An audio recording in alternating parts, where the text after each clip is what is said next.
I want to now introduce our speakers and their topic. It's a really interesting topic. So they're going to cover Star Tours collectibles. We've never done a panel on this. So I want to introduce our speakers. And so we got Chris Logley, Dave Brown, Elling Hogue, and Gordy Owen. So please welcome them and hear about Star Tours. Well, Gus, thank you very much for that nice introduction. We want to welcome you today, good afternoon, or perhaps I more appropriately should say, welcome aboard our panel this afternoon. But we do want to thank Gus and the entire Collecting Track Committee for selecting this panel. We're thrilled to have the opportunity to present this in the year in which Star Tours celebrates its 35th anniversary here in Anaheim and being so close to the attraction itself.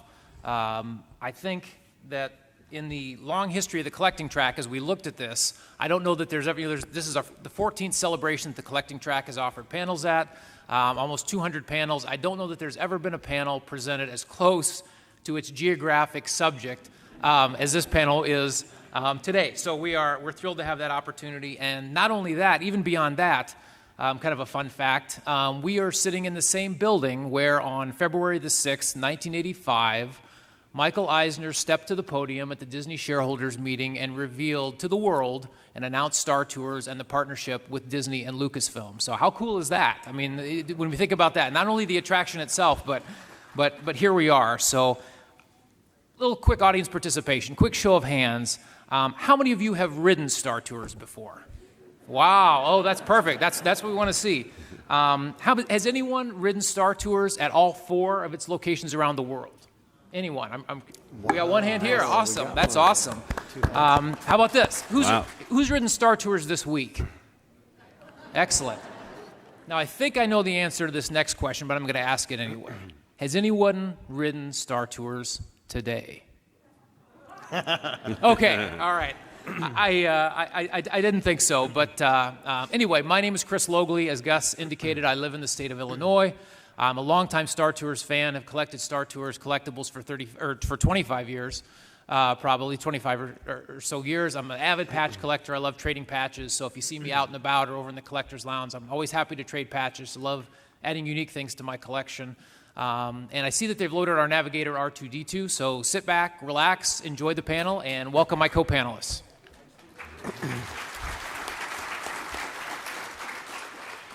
Thanks, Chris. I'm Dave Brown from just south of Cleveland, Ohio, and I'll do a shout out to my friends in the Ohio Star Wars Collectors Club. It's a great group.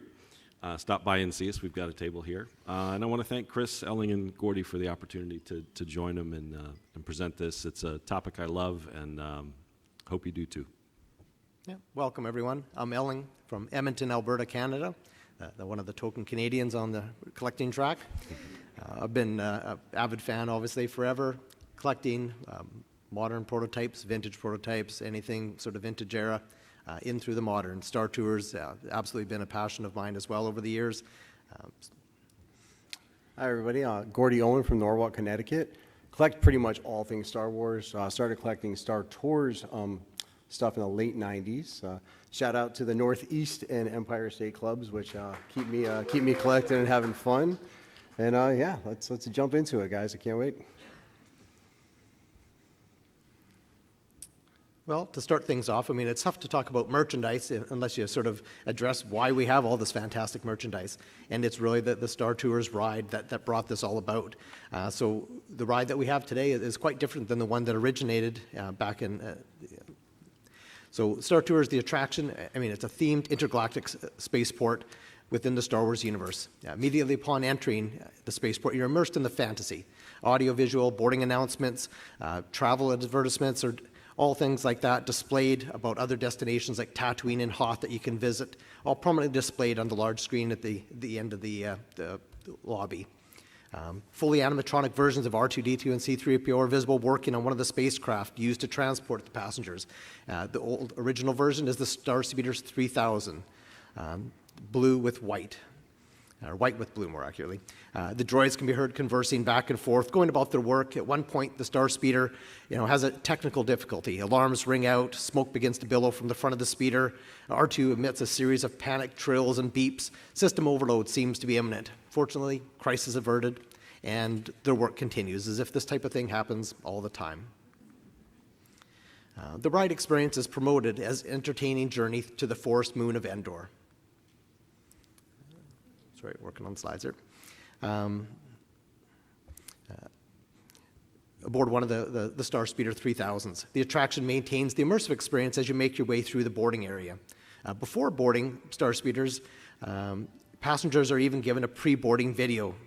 Familiar aliens like Ewoks, Mon Calamari, Wookiees are featured in this video. There's even an Easter egg showing the furry little creature Teak. And this little guy appeared first in the 1985 made-for-television movie Ewoks, The Battle for Endor. Whether you'd like to watch that or not, it did happen. Once aboard the Star Speeder, the journey is set to begin, and you're introduced to your pilot, RX-24, also known as Captain Rex. So this would be the first Captain Rex in the Star Wars universe. This is not the Clone Wars version, for those familiar with the animated series. And it's at this time that Rex informs us that this is his first flight. Wonderful. What could possibly go wrong? Well, plenty as it turns out. But thankfully, we got R2 on board as our co-pilot. After a very bumpy and chaotic pre-launch through the spaceport, you make the jump to hyperspace. Unfortunately, you overshoot the Endor moon and end up directly in the path of numerous icy comets. With some fancy flying and luck, you make your way out, only to come face to face with an Imperial Star Destroyer. The destroyer locks onto the craft with its tractor beam. Things aren't looking good, but luckily, Rebel fighter craft come to the rescue and are able to set your ship free.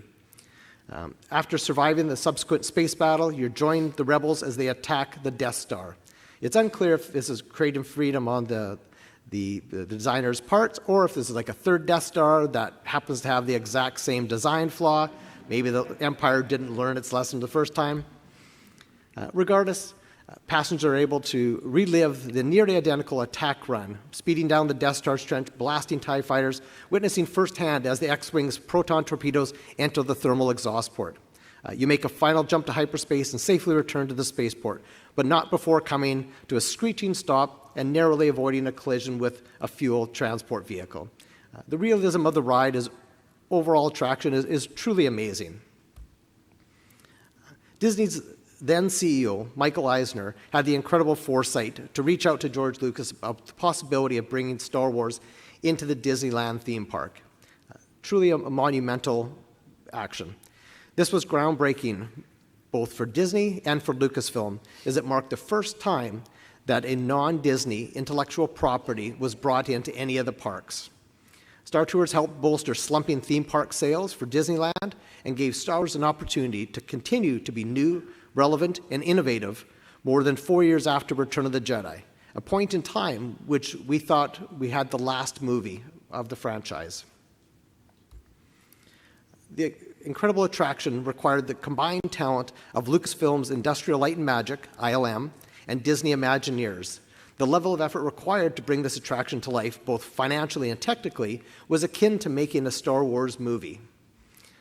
The cost of the attraction was $32 million at the time. The Star Tours ride is a product of military-grade motion simulator technology and major motion picture level special effects. Interesting, the motion simulator technology was considered for a different ride, one that would have been based on Disney's 1979 movie, The Black Hole. The Black Hole's poor box office returns, shut that down pretty quickly. The success of the Star Tours ride at Disneyland, which opened on January 9th, 1987, prompted Disney and Lucasfilm to build Star Tours attractions in Tokyo and in Walt Disney World, both in 1989.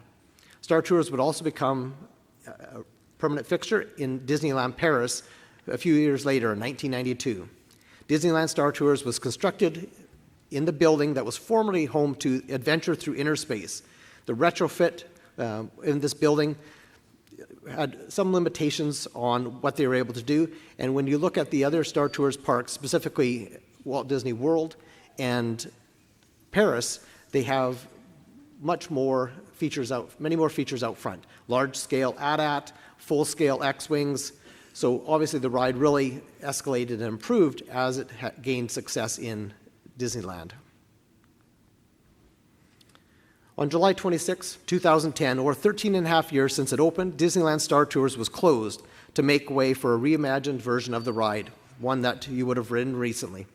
Formerly known as Star Tours, The Ultimate Adventure, the name was updated to Star Tours, The Adventure Continues.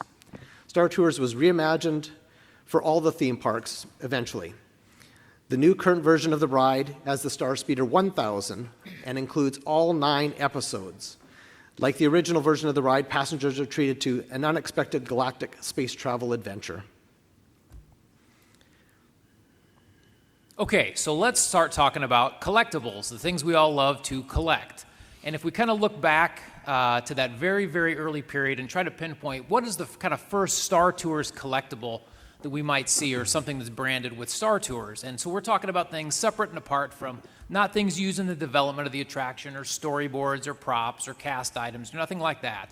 But kind of what's the first item? And Walt Disney Imagineering hosted a Sharing the Magic open house June 22nd, 1986. So almost a full, 6.5 months before the grand opening.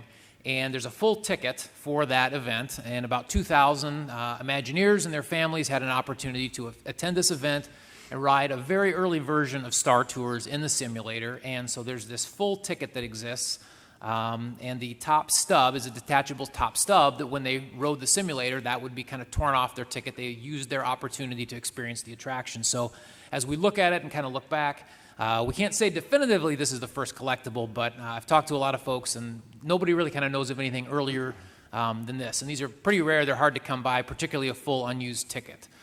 So that's kind of what we think of, or what I think of as the first Star Tours collectible if you're looking to collect.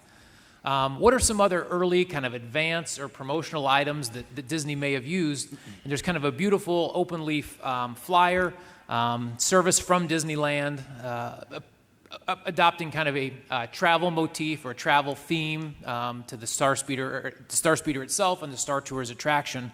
The button in the center is a very, very early button, and there's kind of different stories I've heard that it was used to promote Star Tours among cast members in the park, and that it was also a Walt Disney Imagineering button as well. Those are very, very rare to come by. Fortunately, I do have one in my collection, but they pop up, every couple years or so you'll see them kind of pop up, but those are very hard to come by. And then there's kind of a press promotional materials then on the far right. That's 2 sides of the same card where Disneyland's Galactic Press Corps would be happy to share information with print, television, media regarding the upcoming Star Tours attraction. So when we talk about the premiere itself, it occurred in the month of January 1987, really over the course of a 1-week time period or 10-day time period. On January 5th, Walt Disney Imagineering had a family premiere that Monday. The interplanetary launch was a large event that had a lot of materials produced associated with it later in the week. Immediately before the grand opening, we have circled on the calendar of January 9th, and this is a Disneyland rack card or promotional card from January 1987 that the importance of Star Tours is clearly highlighted and featured. It wasn't circled on the original, that's our graphic, but you can see it says grand opening Star Tours, and the rest of the month is really just, operating hours. So this was a phenomenal event that they were building up to, and to have this attraction come into the park was a tremendous amount of excitement that they generated, and we'll see as we go a few slides down. And then the following week, after the grand opening, that grand opening occurred over the course of 3 days, the 9th, 10th, and 11th that weekend. And then the cast premiere then occurred the following week, where cast members could obtain tickets and ride it and experience the attraction for the first time when they weren't working. So looking back, that first premiere, Walt Disney Imagineering, here's a slide summarizing some of the collectibles that are out there. There's a boarding pass that you see on the far left there. There's a tremendously rare poster that's hard to find in the middle. I think it's about 17 by 22, and you'll notice on the poster it says Walt Disney Imagineering inaugural flight and has the date. You'll see in a couple slides there's a very similar poster that was for the cast premiere, but this is the Imagineering premiere. And then on the far right, you'll see kind of a boarding or reservation ticket that they use, the full color item, and then the large item is kind of a boarding folio or a little folder that would open up that the pass would come in. So those were all items exclusive or specific to the Walt Disney Imagineering premiere that occurred on that Monday. And then later in the week, there was a huge event, the Interplanetary Launch, was essentially a press premiere, and there were also families that were invited to that as well. And there was a slew of items and really cool merchandise, or I shouldn't say merchandise, promotional items that came out of that event. So there's some boarding passes on the left, again with kind of a folder or a folio you see there. On the photo on the right, on the far left, in the bottom right, there's a large ticket, Star Tours Interplanetary Launch. It's just a really cool item. It had stubs that would be torn off the bottom. It's hard to find those with the stubs intact. That's kind of another rare item, in my opinion, to come across these days. And in the middle, you see a kind of a collection of the items that came in a tote bag. There was a watch, a luggage tag, and then some additional promotional brochures. And then each member that registered for this event, or members of the press, received cards that had their personal names emblazoned on it, the size of kind of a credit card, and had their affiliation, whether they're news media, print media, on kind of underneath their name. So kind of a slew of Star Tours branded collectibles from that event. And there's a close-up of a few, and why I wanted to highlight these, it shows that they're following that travel theme, that concept of the boarding pass, the folder you would slip a boarding pass into. There's an in-flight magazine, the magazine for intergalactic travelers in the middle, that had some promotional information about Star Tours, some articles, and then things we're all familiar with. On the right, a luggage tag associated with travel, and then we see them a little less now, but obviously they were really prevalent in aviation for many, many years, that the pilot's wings that occasionally crews or pilots would give to children on planes as part of the press pin or the press premiere, that interplanetary launch. There was a wings pin to kind of follow on that travel theme as well. So as I said, the grand opening occurred on the 9th, and it was a massive opening. And for those of you that rode Star Tours this week, you can kind of close your eyes and envision. I mean, it hasn't moved. It's still in that same area, and it's a busy area. But you can see the wall-to-wall people there. And it was such a tremendous premiere. The park stayed open for 60 consecutive hours. It did not close. It opened at Friday at 9 a.m. with the grand opening ceremony, and it stayed open Friday, all day long Saturday, and closed at 10 o'clock on Sunday. So 3 operating days for the park, 60 straight hours. Guests were given a wristband that they could wear, and you see an unused wristband in the bottom portion, center portion of the slide there, and then as well as some other promotional tickets there. Real quick on the cast premiere, what I want to highlight here, there's that same poster, similar to the Imagineering premiere, but also featuring the cast premiere, the same size as the other poster, but just a small change on it. And then the boarding passes, there was one for each day of the week, because you'll recall that was the 12th through the 16th, so each day had its own color-coded boarding pass, just some kind of really cool stuff. Real quick to highlight the press kit. You may have seen press kits before, understand they come with 8x10 black and white photos. So there was the logo, there was some of the featured droids, and then a gentleman down there in the bottom left-hand corner without a beard. I'm sure some of you might know who that is, and we'll see a close-up picture in a minute. But there was a video press kit that was also released to media at that time. I think it's about 17 minutes long. You can find it on YouTube. I encourage you to go out there and watch it. It's kind of fun. Features C-3PO, features some of the Imagineers, George Lucas, as well. And then on the right there, you see some of the press releases. And then one of the other items they included, not only with the press kit and the materials, but was available on a very short period and a limited basis at the attraction itself, was a space sickness bag. So when you all walked in today, you received our Star Tours-inspired panel sickness bag. So we certainly hope you don't have to use it with our panel. But if you need it for the rest of the celebration, feel free to use it. We hope you don't have to rely on it today. So that's just kind of a fun little exclusive item you can take away with you from this panel today. And then last but not least, the press releases were done on custom stationery, just to kind of emphasize how important this rollout was for Disney. It wasn't just on their normal. There's a custom envelope they had printed with the Star Tours information, and then the photo on the right is actually the back of the paper with that logo, or the logo and the pattern on the back. Totally custom stationery. Magazines and newsletters, kind of another collectible from that time period. Many might remember the Starlog magazine. That featured Star Tours. Kind of the classic image of Mickey in his rainbow spacesuit and R2-D2 and C-3PO.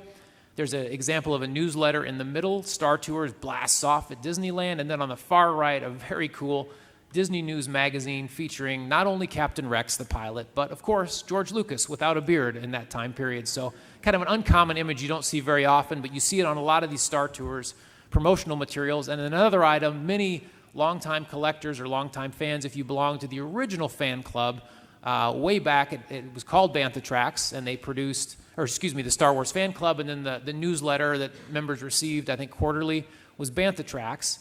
And their 10th anniversary and unfortunately final issue for the fan club at that time was the issue that featured Star Tours. And these are only a few of the pages. It covered, I think, 5 or 6 pages.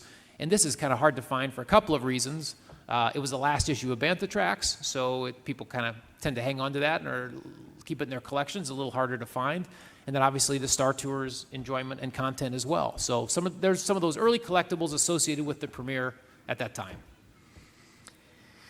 So yes, collectibles from the park itself. Also, just to clarify, so we really tried to focus this more on Anaheim, Disneyland, and then on sort of the first version of the ride, which takes us up to roughly that 2010, 2011, both Disneyland in Anaheim and Walt Disney World in Orlando, sort of wrap things up in around that time frame. So the collectibles that we're focusing on are sort of that early generation of things. Back in those late 80s, the early years of the park, things were pretty sparse. There was a number of items, but nothing super deluxe. I mean, whatever you could sort of buy, slap a Star Tours logo on. I mean, we got a plastic 16-ounce cup. Beside that, believe it or not, is a plastic shot glass. Nothing says high-quality drinking like a plastic shot glass. But also interesting to note. That's what these are for. Yeah.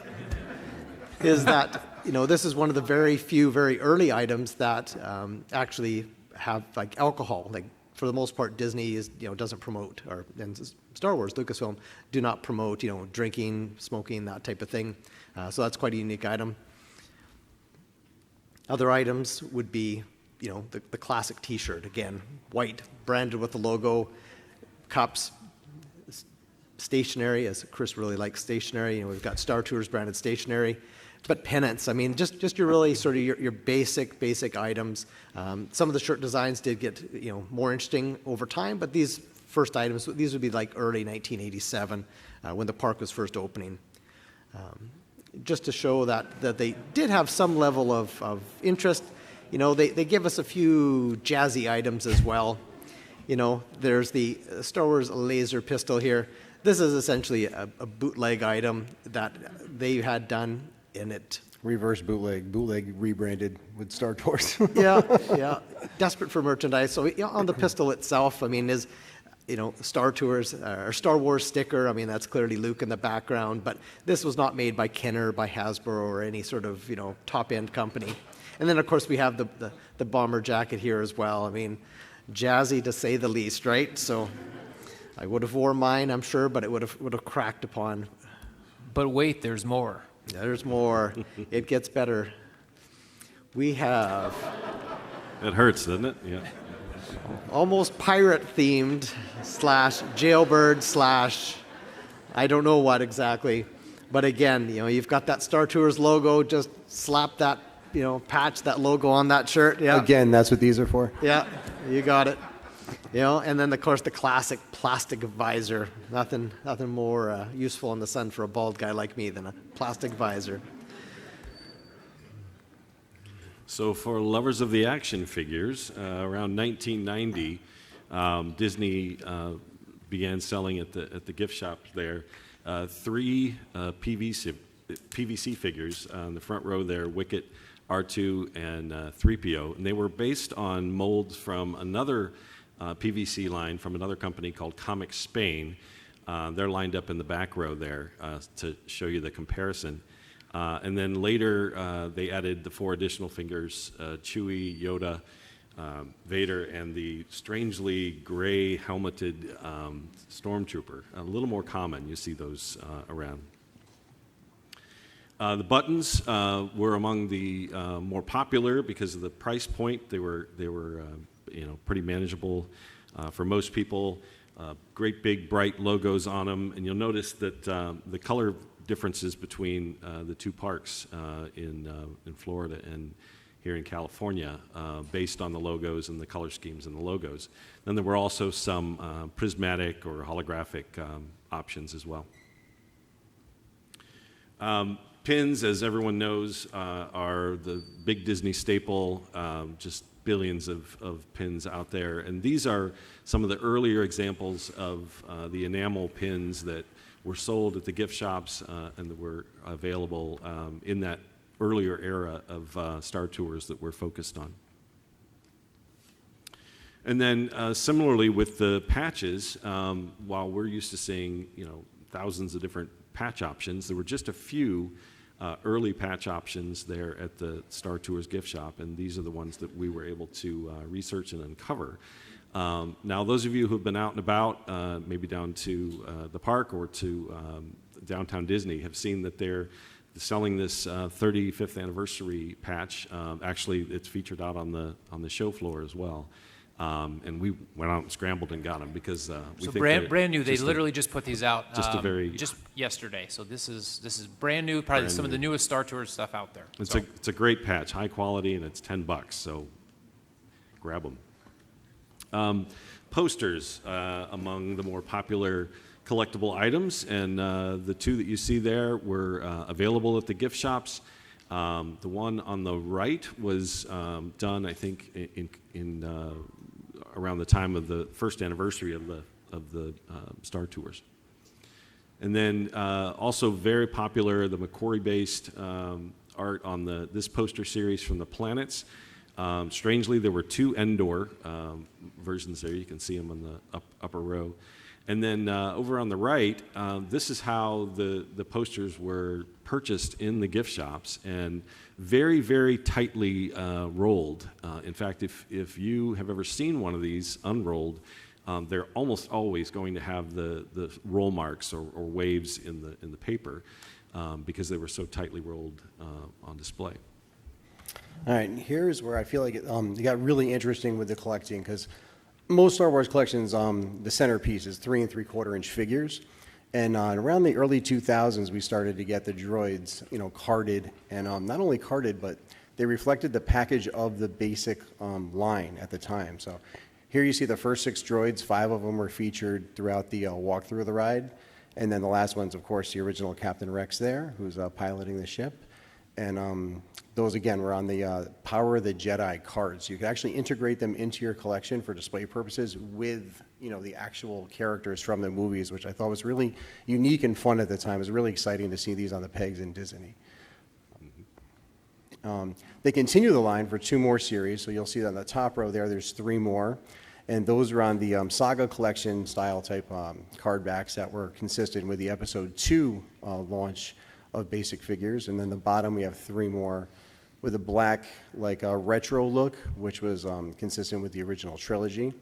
Again, some background character droids.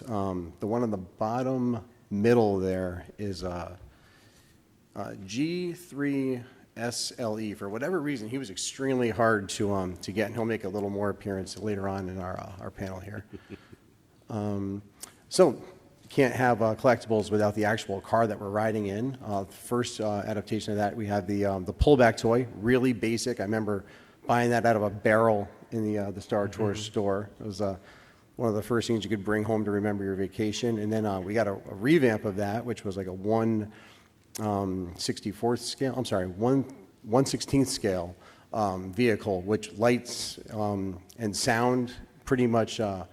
Rex arguing with R2, fun little thing. Hit that little R2 head and you relive your vacation, months or days or years later.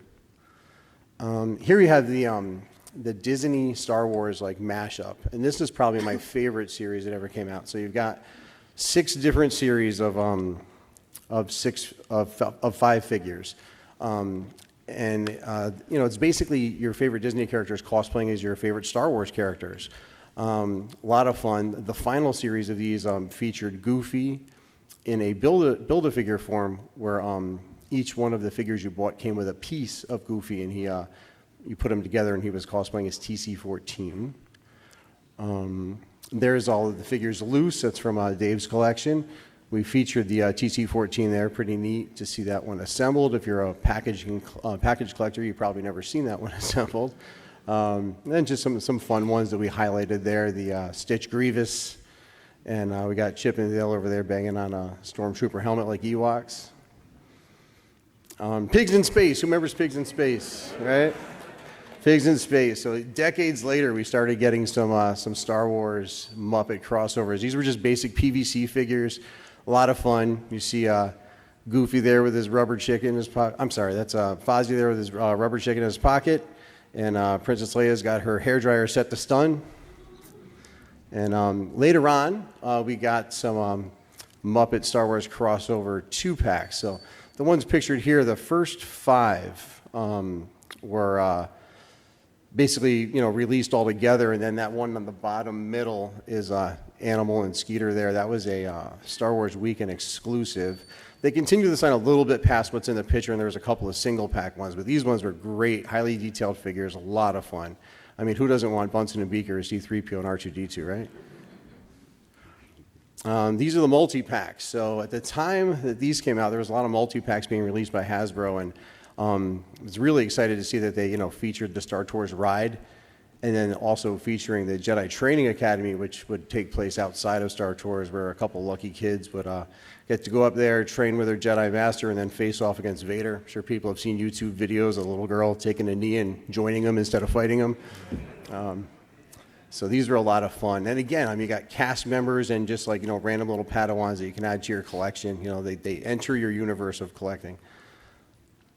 So obviously, action figures are a huge area of collecting, and as we were kind of thinking about this, there's some other areas of collecting that really aren't as well represented with Star Tours featured appearances or types of products. And at least to our knowledge, or to my knowledge, as we looked at this, there's only been, in the long history of Star Wars comics, there's only one comic that features Star Tours, and it's a very recent one. It's part of the Lucasfilm 50th anniversary variant covers. It's from August of last year.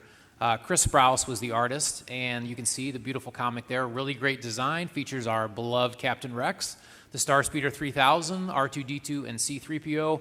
And of course, for any comic collectors in the audience, there's certainly CGC graded. For folks that like to get their comics graded, there are CGC graded examples that exist. So that's kind of a quick look at the cover of the comic, as well as what a CGC graded 9.8 would look like. Another huge area of collecting, obviously trading cards, and it seems like it's getting more and more popular as the years go by.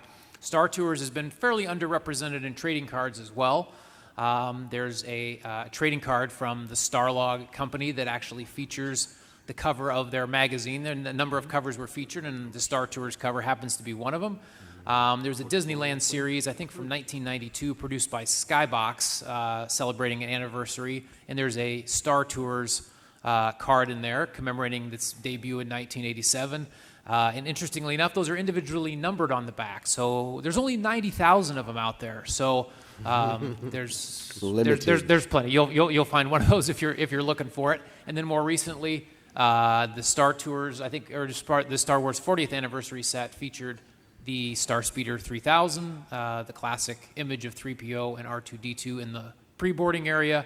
And those are the different kind of variant colors, short prints, various editions that came out of that. So really not a lot of trading cards either. Another area that Star Tours has been represented in is special event collectibles. And so we're going to highlight some of those special event collectibles where we've seen Star Tours over the years. At Celebration 5, many of you may have attended Celebration 5, there were a number of really cool Star Tours items that were available and that were exclusives. There was a pin set, a boarding party pin set, similar to the boarding party action figure set. There was a Starspeeder 1000, the debut of what the new ride vehicle was going to look like as they closed down the original iteration of Star Tours and moved to kind of the reprogramming or the reboot in 2011. And then there was a Disney Parks panel that gave out a series of posters at that panel that are all individually numbered. I think they're 150 or 200. My eyesight, I can't see down in that bottom right-hand corner, but they're all individually numbered. There were a series of 5 different posters, but again, biased. My favorite is this tremendous mashup of the original Star Wars anniversary birthday cake poster with Star Tours. May the Force be with you, celebrating intergalactic space tours since 1987. Also at Celebration 5, there was an event that occurred at Walt Disney World called The Last Tour to Endor, themed with closing down the ride and getting ready for the new version of Star Tours that was coming the following year. And there were some really cool collectibles associated with that event that occurred on a single night. August the 14th, back in 2010. On the far right, you'll see the brochure that was used to promote the event. And interestingly enough, if you see the cost for that special event was $75. And as you know, some of you may be going to the Disney Star Wars night coming up here, I think tomorrow night, on Friday night, and the cost has increased a fair amount since 2010. So I don't know if we can chalk all that up to inflation or not, but the last tour to indoor at Celebration 5 was a little bit more reasonable. The item on the left is actually a sign that was used at the event. I think it's about 48 by 48, so kind of 4 feet square, that was sold at auction a couple years ago. I wish I could say I had that in my collection. Just a really cool item. I would love to have that, so I wanted to include that in the panel. And then the popcorn buckets have become very popular as the years have gone on, but there was an exclusive popcorn bucket, and they didn't announce it in advance. You only discovered it when you went to the event that evening in the park, but featured the last tour to indoor, and there's we only show one side of it there, but the Star Speeders featured Rex is on it, and then a pin, which you see fairly regularly. That's generally pretty easy to come by from that event. And then D23, the Disney Fan Club, had separate final events, so to speak. They called it the Final Flight. One occurred on each coast, formally closing down Star Tours where it was no longer operated. These were kind of the formal closings of both rides while they rebooted it for the new Star Tours. So Disneyland's occurred in July and Disney World's a little bit later. Extremely limited. These are very hard items to come by, largely because these were fans that collected these and kept them in their collection, so you just don't see them pop up very often, but there were 3 really cool collectibles that came out of that. They had the same items on both coasts, just branded Walt Disney World on one, or Disneyland on the other. There was a very cool patch that says Final Flight, has the date, and it came kind of on a card, similar to this new patch they've released, as an homage to those original, if you remember, boarding passes. We saw the colored boarding passes from the cast premiere back in 1987. They did a special boarding pass for the Final Flight event. And then you see there's a Fast Pass, obviously in 2010. Fast Pass was still very relevant and very popular. And if you look, it's valid only on that certain date. And then if you read kind of the fine print there, another Fast Pass will be available in 2011. So I thought that was kind of a clever way to do that. I don't know if we have any Run Disney fans in the audience or folks that have participated in some of the Run Disney events, but there was actually a number of years ago in 2011 a exclusively Star Tours branded race, a 5K, ran in September of 2011, and there's some great collectibles from that. Again, you don't see them come up very often because the Run Disney program wasn't kind of as prevalent and as popular as it is now. And this was done exclusively at Disneyland. This was not a 5K that occurred at Disney World. And you'll see the image of the finisher medal on the right, as well as the race T-shirt in the middle that all participants received by registering and participating in the race. So one of the many things that makes this attraction special is the attention to detail, which includes talented actors like Anthony Daniels, who would reprise his role again as C-3PO. Does anybody know who voiced the quirky Captain Rex? You got it. Actor Paul Rubens, a.k.a. Pee Wee Herman. He would voice Captain Rex. And, this was, again, in 86 when they've been doing this, 87 for the ride. This was sort of the peak of Paul Rubens, not peak, sorry, but this was the prime of Paul Rubens' career. So, very relevant at that time. But to bring in somebody fun like that was, very clearly showing that Disney and Lucasfilm were heavily invested in this ride. As previously mentioned, this incredible attraction required the combined talent of Lucasfilm's Industrial Light and Magic, Disney Imagineers, top talent really for this ride. It include multi-award-winning special effects artist Dennis Muren, features in the center, who is prominent in the Star Wars trilogy. And then also we see a couple model makers that were started at ILM and long tenures at ILM. Steve Gawley was an original ILM hire way back in 1976 for A New Hope, Star Wars, obviously at that time. And Steve actually appears in the Star Tours ride. He is the Rebel pilot, Red, I can't remember, Red 24 or whatever, that pops up on the screen and says, "Star Tours, what are you doing here?" So he's on the right. And then Ira Keeler, a longtime model maker, started on Empire Strikes Back and worked for ILM for several decades after that. Many people confuse or think of the individual at the end of the ride that as it comes to a conclusion, they say, "Oh, that's George Lucas there." Well, that's not George Lucas, and that was kind of a myth that was continued for a number of years, but it's actually ILM's Ira Keeler, and you'll see an image kind of in a minute where you can see maybe the better shot that you're used to seeing. This is kind of a behind-the-scenes shot. That's Dennis Murin kind of directing, or has a light meter as they were working on the attraction itself. But so there was the combined talents, as Elling talked about earlier, of Industrial Light and Magic, kind of on the Star Wars side of things, and then of course Walt Disney Imagineering on the Disney side of things. And there were a number of talented individuals that participated in the formation and the creation and the design of Star Tours. Tom Fitzgerald, pictured there on the left, with George Lucas, again from kind of that same press series of photos without the beard. And then really one of the architects of Star Tours and conceptual designer, Tony Baxter, who had a tremendously long career with Disneyland. And he grew up in Southern California. He started scooping ice cream at Disneyland and ultimately became an Imagineer and was responsible for not only Star Tours, worked on Big Thunder Mountain Railroad, the Indiana Jones attraction. So some of those things you may have ridden this week, Tony Baxter played an instrumental role in developing those, and really an instrumental role in Star Tours. So this is some of the talent behind the attraction that facilitated Star Tours and participated in its development. Another area of collecting, somewhat related to this, is autograph collecting is huge. I mean, we have huge autograph pavilions at Celebration. It's become kind of a tradition. And there's certainly a segment of collectors that like not only the talent from the movies, but autograph collecting is an area of Star Tours as well. So here's a number of items from the Star Tours franchise. On the left, you'll see, upper left, an Anthony Daniels signed image from Star Tours. Lauren Peterson, longtime ILM employee and long history with Star Wars. Very talented model maker, was chief model maker, I think, at the time. So there he is, you'll see in the bottom left-hand corner, working on the Death Star surface.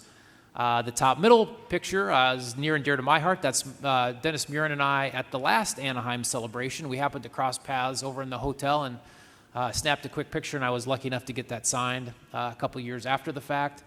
And then in the bottom center, there is Ira Keeler from the end of the ride that, again, many people believe that was George Lucas for years and years, but no, it's Ira.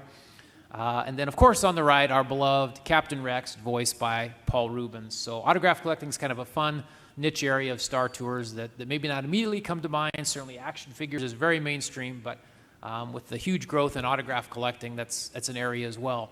And so just to kind of give some, I enjoy collecting autographs. That's one area I really enjoy. So if you kind of want to think about Star Tours, what are maybe, if you had to pick, what are the top 10 names associated with Star Tours if you wanted to collect their autographs?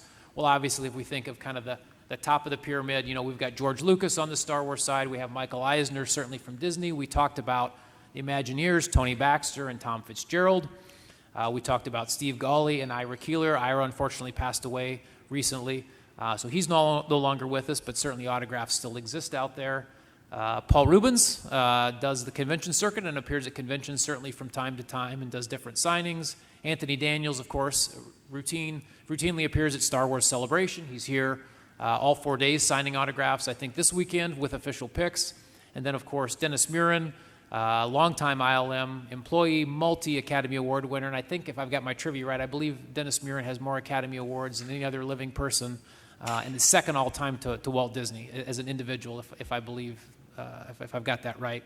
Dave Carson, when Dennis Murin, I think, and his wife had their child, Dave Carson also worked at ILM. Dave Carson stepped up and took a larger role in the production and kind of was the director of the ILM work toward the tail end of their production work that they did.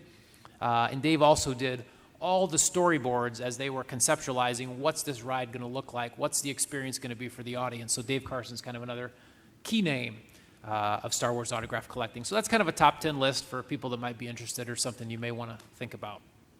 Now, we always think it's kind of fun because we all are Star Tours collectors, Star Tours fans, so we thought it's fun to maybe share some kind of personal favorites from our collection. So we'll highlight those as we kind of come down the conclusion of the panel here. So the item on the right specifically that I'm featuring for my collection, a personal favorite of mine, is kind of a concept design or a sketch for some Star Tours merchandise that was designed to be sold at Disneyland originally in 86, 87 time period. The artwork is dated 1987. It was done by Mike Royer, who worked and did freelance work for Disney Artwork, and you can see the conceptual design there on the right, which I have in my collection. And then the item that was produced is the children's t-shirt, kind of a multicolored that kind of maybe even belongs on Elling's Wow slide. It kind of, you know, it's the Technicolor dream T-shirt, I guess, of Star Tours.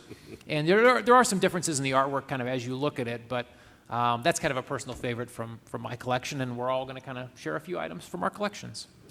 And my personal favorite from my collection is this prototype Saga cardback of G3 5LE, who was one of the three last droids in the third series. They were actually released on the original trilogy cardbacks, but initially were supposed to be released on the Saga cardbacks. But before they did, Hasbro changed their cardbacks, and so Star Tours came back and redid theirs. So that prototype on the left is a part of mine.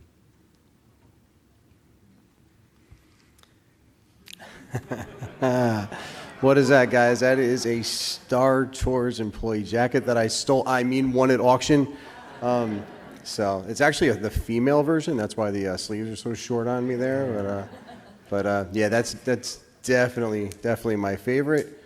You'll be seeing me wearing it for the rest of the weekend. Just kidding. Yeah, and for mine, it's a fairly modest piece to my collection. I've got a lot of interesting pieces over the years, but I picked this up in probably the early mid-'90s, and it's sort of a glass ceramic coffee mug. I don't drink coffee, I don't drink tea, burn my mouth every time I have a hot liquid, and then just be mad for a week. But something simple like this, the funky sort of silver metallic, it was very space themed in my opinion, and it was in that era where things were like holographic stickers. You're getting into the 90s. The merchandise was really starting to shift, so it's a pretty plain piece for most, but again, just something near and dear to my heart. It was sort of the peak of our Disney experience. We were hitting the park multiple times during that era. So that's basically the end of our presentation. I guess the last two things I just wanted to comment on was, again, just to reflect on the significance of this, cooperative venture between Disney and Lucasfilm. It really was quite visionary on both George's part and Michael's part to bring the two companies together to create this attraction. And it really has paved the way. Again, like we've got Star Tours in Disneyland. It reached into Tokyo, to Walt Disney World, across to Paris as well.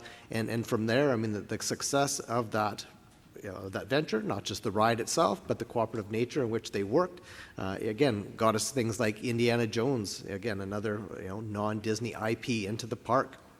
And from there, I'm sure it was that good relationship that helped pave the way to Disney's acquisition of Lucasfilm here not too long ago. And like it or not, we had always said that Star Wars was forever. I think it was maybe 2007, there were some pins floating around that said Star Wars is forever. And really, with like it or not, again, with Disney acquiring Star Wars, I think it truly is forever at this point.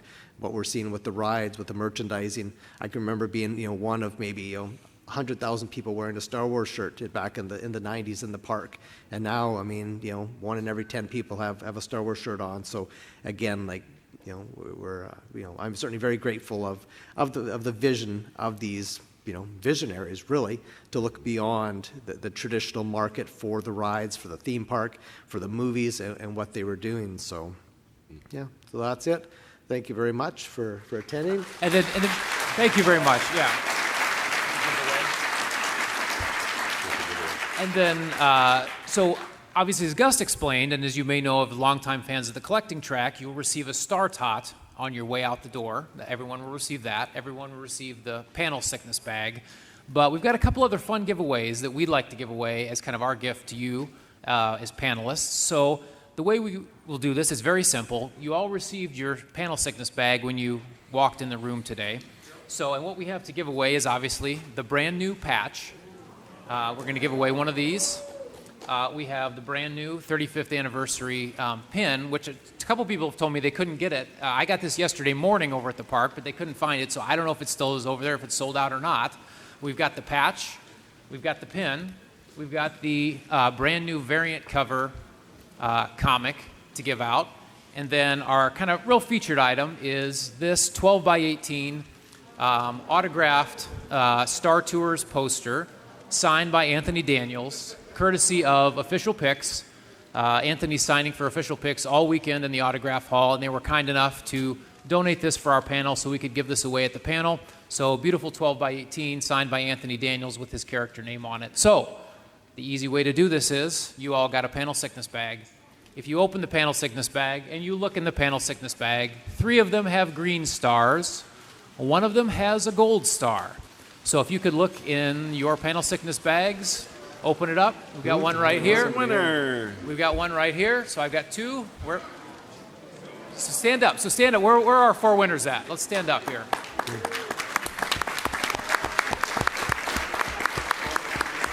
Yeah. So the folks who have the green stars, these 3 items here, Tony will hand those out. And then our gold star winner will receive the official picks, Anthony Daniels autographed 12 by 18 photo. And if you wouldn't mind sticking around for a second, we'd like to take a photo of our 4 winners real quick up at the front. So again, we thank you so much. We hope you love Star Tours as much as we do, and enjoy the rest of your celebration. Thank you so much, everyone.